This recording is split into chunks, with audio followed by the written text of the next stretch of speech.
Truth is very concise. The words are very few. But people don't want to hear the truth because the truth hurts. But you grow from pain. You really do.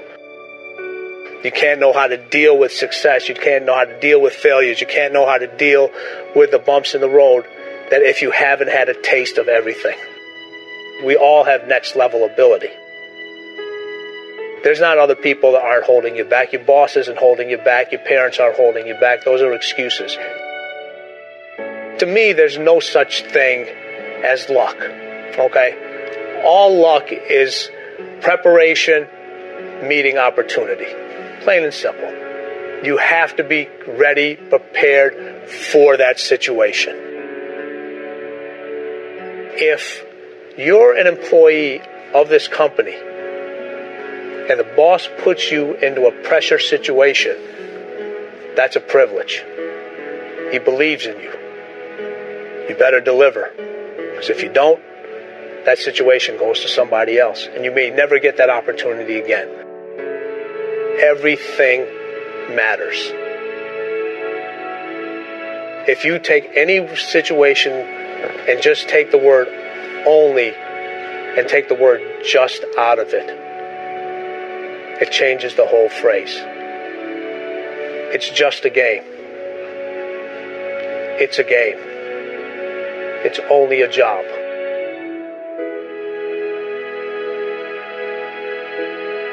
The body has limitations. The mind does not. We focus so much on what goes on from the neck down that we forget it all starts from here.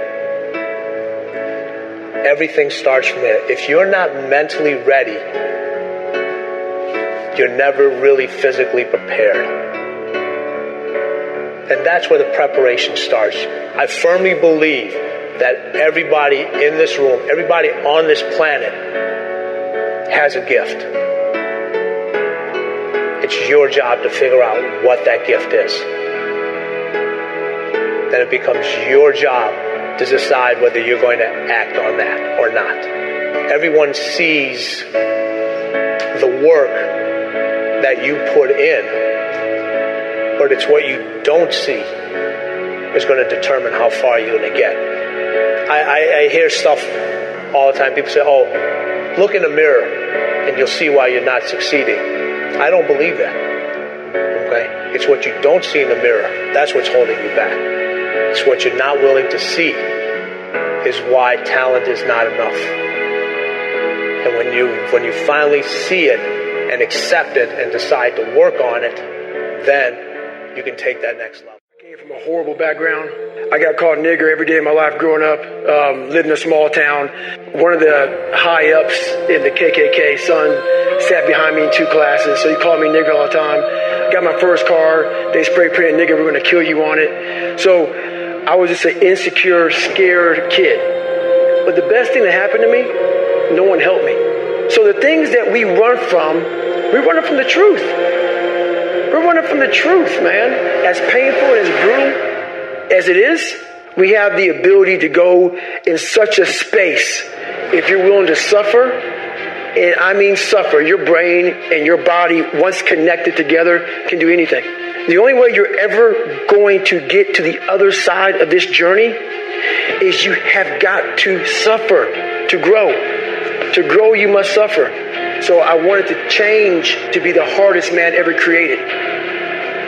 And my goal when I was sitting there, not going to school, being bullied, having no self-esteem, my goal was the only person that's going to turn this person around is me. How?